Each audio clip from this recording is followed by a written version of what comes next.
podcast. I have a good friend of mine, Devin, Heath, Granger. I have nothing but good things to say about this man. It's funny because when I meet people, you're always going to be the sophomore in high school. Yep. I will never see you as an adult. I know you got a family of kids, but to me, I'm always going to call you a young man. Yep. We're going to talk a little bit. And Devin trained with me in high school. One of the hardest working kids I've ever worked with. I mean, he was just phenomenal to work with. No excuses, great questions. If he didn't understand something, he would stop me like, hey, why am I doing this? And you really, there's a good question, and then there's just a question just to waste time. And you were always on it. He's the all-time leading assist leader at Goshen. Played at LC, sorry. Yeah, I'm sorry. I'm podcast over. I'm done. Yeah. No. So he played over there. Teammates with Kyle Guy. Yep. Very successful high school career. And then you graduated from Goshen, and you jumped into college coaching. Yep. You were assistant coach at Marion, assistant coach at Fairmount, and now you're at UIndy. Yep. And you just got named one of the top 25 youngest coaches. Yep. So what did I miss? Did I miss anything? That's about it. So just super thankful, obviously to you, just from the development standpoint in high school. And it's funny, just the whole Champions Academy of growing up, of just how important that was to my development and doing things the right way. So just thankful to be here and thankful to get this going. I want to look into that a little bit. I want to peel back some layers. And this is what I feel like a lot of players don't understand. Rewind this probably about, 8 years ago, 9 years ago. You're still in high school. You're still going. What was your mindset? What did your work day look like? You went to school, you trained, you played. Walk us through that. And where were you? Well, a lot of it honestly goes back to my parents. So my dad played college baseball at Ball State. Okay. And my mom has always been just an athletic person and was super into sports too. So their sacrifice had a lot to do with my success. And when I got home from school, if I didn't have basketball practice or baseball practice or whatever it may be, they were the main ones pushing me to go do something. And I think that's where it started. But just going back in high school, when you Can I ask you a question about that?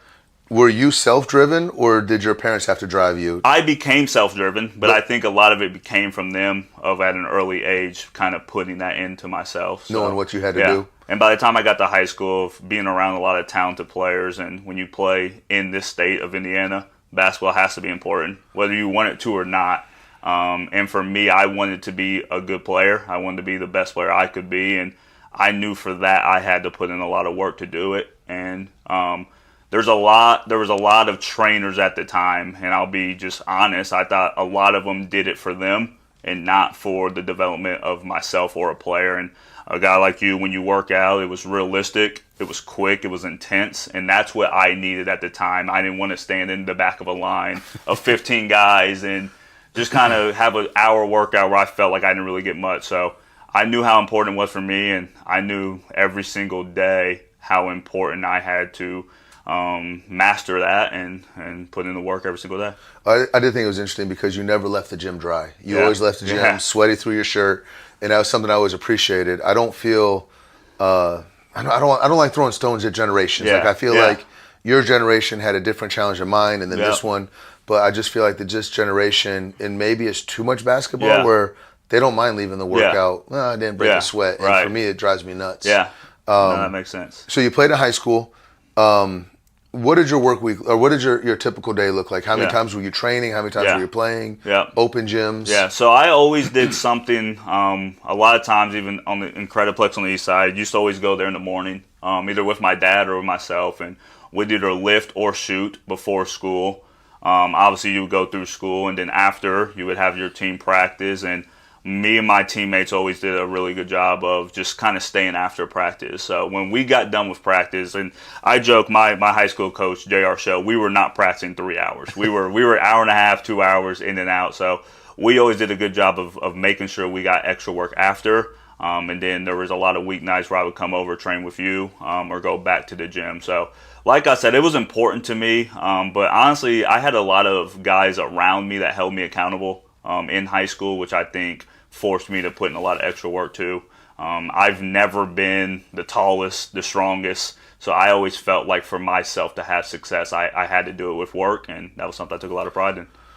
Something you keep talking about is the motivated guys. Hey, this guy motivated me. And think about, and I'm putting your coaching hat on and your playing hat on. What can you tell us a time when you had to work with somebody that wasn't as motivated as you? Oh yeah. How did you approach it? Did you let them go by the wayside? Did you pull them by the collar and say, "Hey, come here, young guy"? Like, can you talk about that and how you would have dealt with that? Well, definitely. And I think when you go to big high schools and 4A schools in Indiana, you're not everybody's not going to have the same passion. There's a lot of guys who went to LC at the time who were just gifted athletes.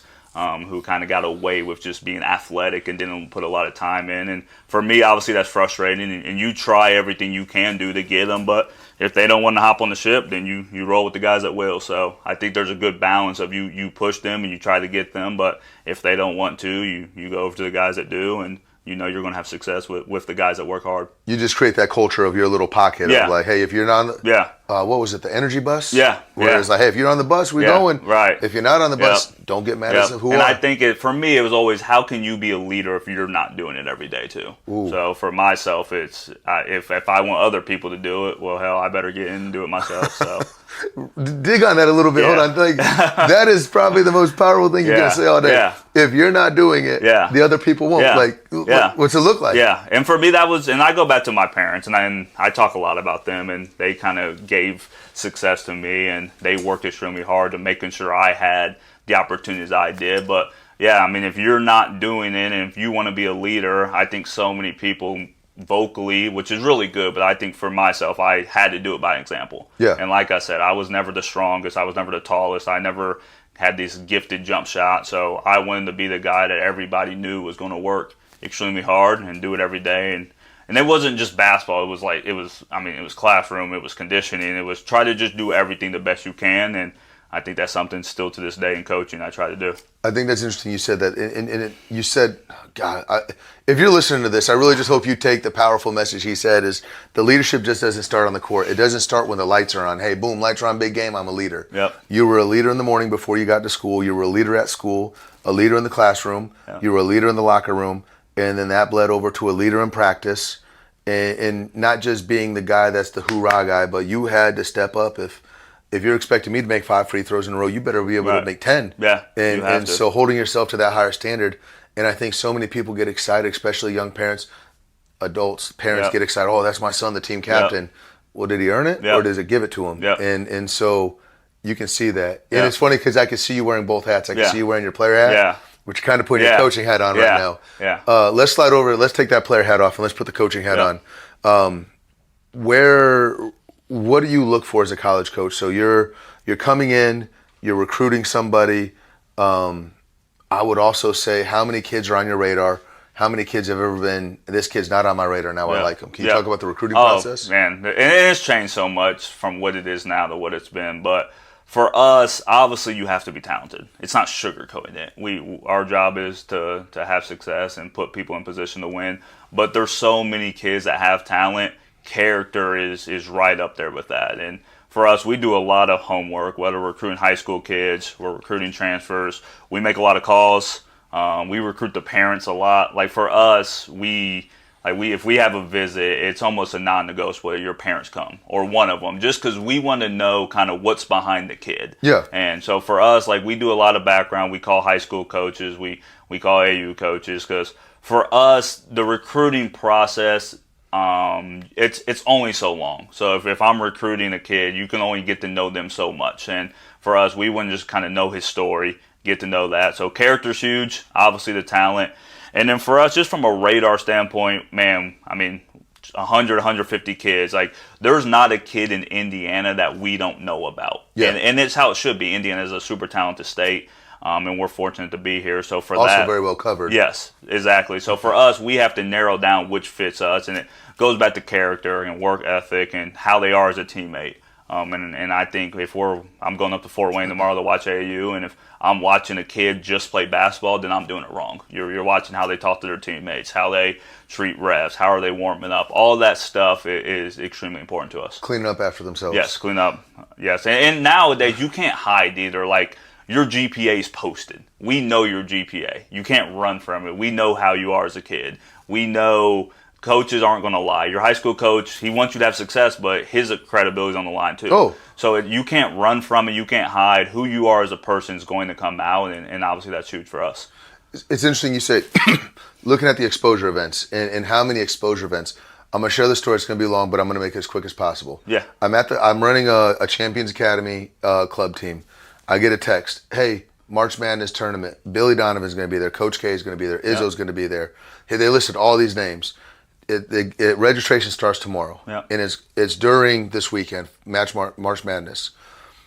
I'm at the Final Four in Texas. Yeah. I look in the room, and there's Billy Donovan it's Friday night. Yeah. Billy Donovan, Coach K, Izzo, everyone they sat is in this room. And I'm like, none of these guys are going to wake up and go to that Saturday tournament. Yep. And so many kids get excited to play, oh, I played in front of you, Wendy. Oh, I played in front of this coach. But, like, are you developed enough? Yeah. Like, you got exposed for good or bad. Right, exactly. But, so kind of exposure events are like, you know what you're seeing. Right, exactly. And I think one thing, too, is coaches talk. And I think that's one thing I don't think a lot of kids know or talk about. It's like, all the college coaches, it's a brotherhood. There may be rivalries within it, but we all talk. So it's a fraternity. We know who's recruiting, and if you rub this coach off over here, it's going to get to this coach. Now, everybody kind of does it their own way, but it's hard to kind of go under the radar in a bad way because we all talk, we all know. So I think that's another thing of what you're talking about. It's everybody talks, everybody knows each other, which I don't think a lot of maybe kids nowadays understand that. I thought you said something about the leadership being powerful, but that's a great takeaway. That's our job. So I say this all the time, and I think so many kids just get so caught up in like the made shots. And there's so many things. Everybody can make shots. It's just the reality of the situation. If you go to a big AU tournament, if you go to an Indiana high school game, there's talent everywhere. What are you going to do to kind of either take your game way above or below? And I think a lot of that just goes back to what we're talking about, some of the non-basketball things. So it's just truly the reality of the situation. So that is, I'm sorry, I'm taking that like that hit a nail on the head. That players need to hear that stuff where they all think that. And so I run a business, and I hire and fire people. But I tell people, you can leave me in a situation that makes me want to hire you again. And for example, it was Licklider at Marion. I asked him if I could work for him, and it was the politest no I've ever received in my life. Like to the point, if he called me to this day and said, "Paul, I need a favor," I'd pick up and do it. But you can tell a coach no, and be like, hey, you know what? This kid was respectful. The other, let's say he goes to Belmont or something like that. Belmont calls you. Hey, I saw this kid told you no. Hey, you know what? Super respectful. If you want to come back, I would happily do it. You could do it in a way that you don't burn the bridge. Now, however, I have had people that left, and I said, if that guy ever calls me for any kind of favor, I'm not helping. So how you leave the room is very important. Do you have any situations that you can talk about? Yeah, definitely. And just even today with the transfer portal, I think obviously it's just a reality situation. Whether you like it or not, it's not going anywhere. There's 3,000 kids that went to the portal. And I think the relationship of that is so important. And for us, if we're recruiting a kid that ends up going to a mid-major program and we feel like we have good relationships, it's just the reality. There's a good chance he'll be in the portal at some point. So we don't ever want to burn that. Or the same with the kid. It's if a kid that leaves us in a bad way and doesn't have a good GPA or just was a complete kind of a-hole during the process, other coaches are going to call us. And it just goes back to we're credible, to be honest. So that bridge, you don't ever want to burn it. If you're leaving in a good situation, we tell kids all the time, we'll help you find a new place. It's just the reality of it. If you leave in a bad situation, then we'll be honest, and that's up to the other coaches what they do with it. So the relationships and not burning bridges is huge, and it's kind of everything in today's society. So talk to me. You played at Goshen, and a lot of players think I have to play at Kentucky. I have to play at Louisville. And they say, hey, you got an offer from an NAIA school. And they're like, no, I don't want none of that. What are your thoughts on that? Like, what's your overall thoughts? Well, just for me, I'll be honest, when I was looking for a college, I loved Goshen because I knew I could go in there and have success and play. And for me, like, there were some other schools and maybe some bigger schools, but I wanted to play. And then once you get there, you realize it's college basketball. You're in a really small percentile of people that get the chance to do that.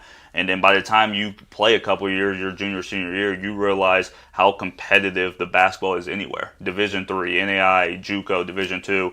It's all really good players, really good coaches that are really passionate about it. And even today, I mean, if you look at Division I rosters, a lot of them came from D2 schools. If you look at a lot of guys that are playing professional, there's a lot of NAI, D3, D2 guys. So I played in a Crossroads League, which I will tell people to this day is one of the best conferences in the country, no matter the level. Yeah. It's just the reality of it. And the moments, the memories I have of playing in this state, in that league was something I'll never take for granted. And even the league we're in now at UND is a Division II league, the GOVC, but it's one of the better conferences in the country, regardless of levels. Yeah. And the guys that go on to play overseas, but not even that, just the competitiveness and the facilities and everything you see at the non-Division I level, I think would surprise a lot of people.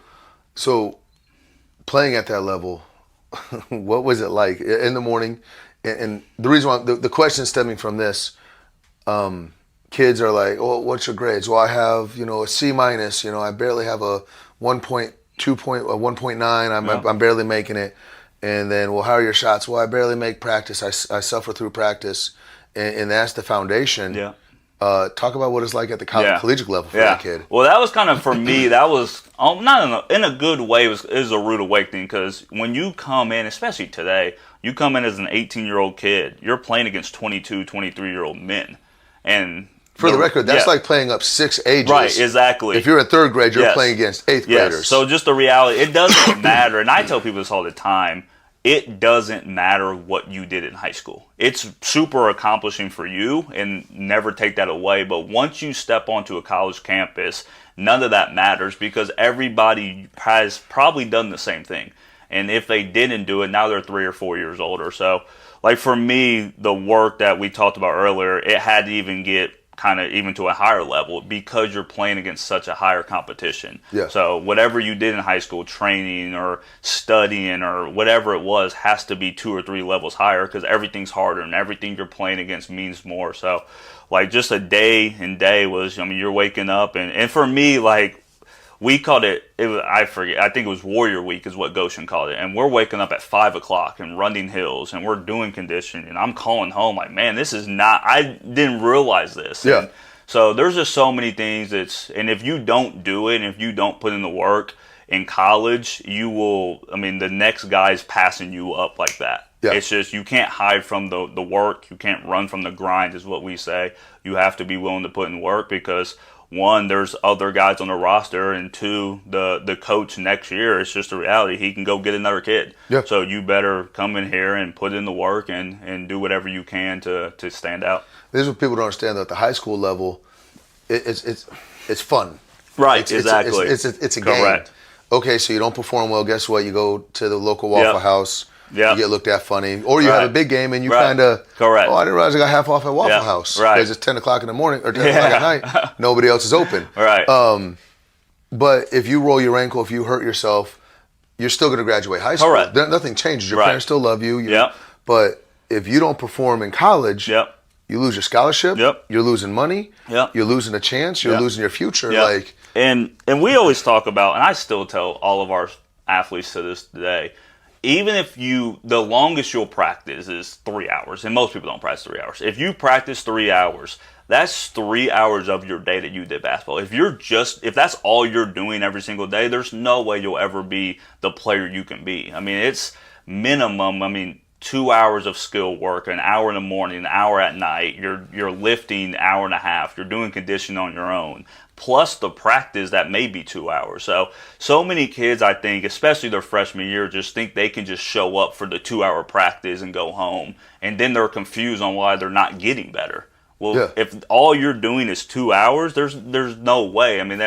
That's a practice. You're doing team setting. So if you're not putting in the individual time for hours every single day, there's no way your game will develop. And the crazy part about that, though, is everyone's rising at the same level. So follow this. This is what I heard you say. 5 a.m. cardio, and then you went home and took a nap, right? Yeah.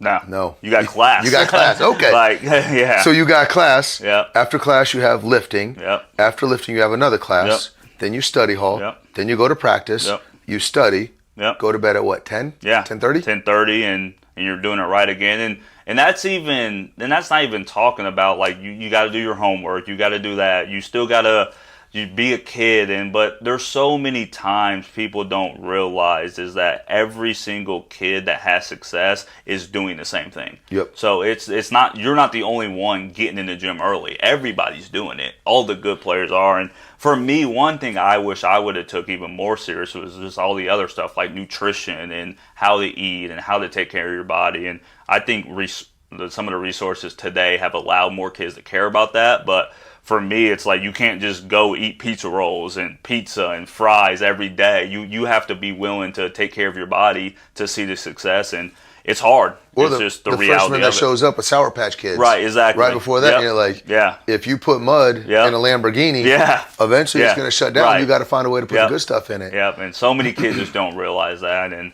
for me, there's just all those little things add up to success. But it doesn't happen in 1 week. It happens 2 or 3 years over time to become a legitimately college player.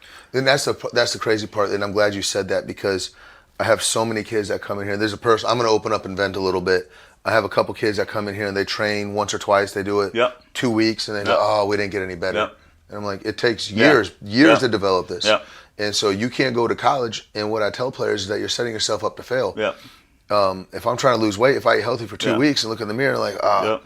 still not there. Yeah, I mean, no, you're exactly right. And I said this earlier, and I'm very grateful just because I think my parents were able to take the risk, and they sacrificed, whether it was financially or their time, to make sure I was doing what I love. And if that was training, or if that was, I mean, my senior year of high school, I had a geometry and math tutor. Yeah. And that was because my parents saw that, okay, it's something he needed help with. And they would drive me to that, or they would drive me to the gym. And I think a lot of times parents, if they want to see their kids succeed in a sport, they have to also be willing to sacrifice some of their own and take risks and do this, which may sound hard, but even at the youth level, if you're playing AAU games Friday to Sunday and you leave Sunday and the next time you do anything is Friday, you're never going to get good. Or if you do it once a week, but I think a lot of it stems from parents too. They have to be willing to drive their kids and take the risk and maybe do things they don't want to. Or I know financially it can be a cost, but it's just the reality of it. If that's what success looks like, then you have to be willing to do some of that. I mean, we're scholarship players too, so it's not like that. Yeah, there you go. It's like, I've never told anyone no. If you have a genuine passion to be here, I will find a way to get you in, is what I tell people. Yeah. Something that you said, and it's crazy because you have parents that stand on the sideline, bark, scream, the car ride home. I want to talk about the car ride home if you're willing to, but they take the score and the points seriously, but then you look at the parents and like, well, how come you're not taking the grades seriously? You know, you have your sports up here and your grades down here. It sounds like your parents had a good balance, and they were willing to sacrifice and say, hey, basketball, you're here, academically, you're here, pull it together. Yeah, and for them, I mean, my dad was the biggest critic for me, and he was the hardest guy on me, but at the time, that's what I needed. And I think so many coaches or so many youth just blame the coach or they blame the situation, and they don't really look in the mirror of what can they do better to help their kid. Because a lot of times, especially in youth program, the kid doesn't know. He's doing what his habits tell him to do, which a lot of times come from his parents. So if parents can just look in the mirror and maybe do a couple things more to help their kid have success. And it goes back to what I said even earlier. For me, when I was training in high school, one thing I always wanted to make sure I was getting individual attention. I didn't want to go to a trainer, or I didn't want to go to anything, whether it was like academics, and be one of 30 people. Because for me, that was hard for me to learn. I needed one-on-one attention, and for me, I sought out people that could help me in one-on-one, whether it was tutors for classes or individual basketball or strength and conditioning stuff. I just felt like I did better in small groups or one-on-one. And I think a lot of times that's kind of goes away from the the wayside of people want to be in these big groups and they want to be on social media, but in reality, that's not really helping the individual situation. It makes sense. But I mean, you did a lot of small group training. And I felt that you also did a good job of finding your voice. Correct. Because when it was you and me one-on-one, it was like, hey, I have no problem answering this. But when it's like, ooh, my peers are here, it's funny. I'll be honest with you. You know the hardest thing for me to do is coaching a coaching clinic with my own peers. Yeah. Because it's my people. Yeah. And so when you're around your peers, you're like, Yeah. ooh, am I going to ask this? Hey, coach, you pushed off the wrong foot. Did you mean to do that? Yeah. You know, it's an Yeah. embarrassing moment for you. Yeah. Or it's not. So, Yeah. Devin, this has been awesome, by Yeah. the way. No, I have one last question Yeah, for you. go okay? ahead. You wake up tomorrow. Yep. You're the commissioner of American basketball. Whatever you rule you pass goes. You could put a 4-point line in. You could put a 5-second shot clock in. Swishes are worth 4. What change would you be and why? And you could say, it could be, we're going to limit, you have to go 50 train, 50 play, whatever you want to say. What would you train? I have one little stupid thing that just is my pet peeve of basketball. Let's hear it. The ball gets stuck on a jump shot in the rim, and the offense has a chance to get the ball back. If I shoot a jump shot and it gets stuck, it's not a jump ball. It's the defensive team's ball. That's always that is such a bad miss, but that's hard to miss that bad for it to get stuck in the side of the rim. And the fact that it's like, oh, well, it's our possession area, so we get the ball it's back. A jump ball. I just have always said that. Maybe that's just me, but that's my pet peeve of just little thing. My overall, better answer your question. No, that was a good answer. Yeah. I want to hear the other one though. But for me, it kind of goes what you said. I just think finding the balance of, I think AAU and youth sports are important, but I think playing 3-4 games Thursday to Sunday hurts kids sometimes because I don't think they get time to kind of individualize, get better.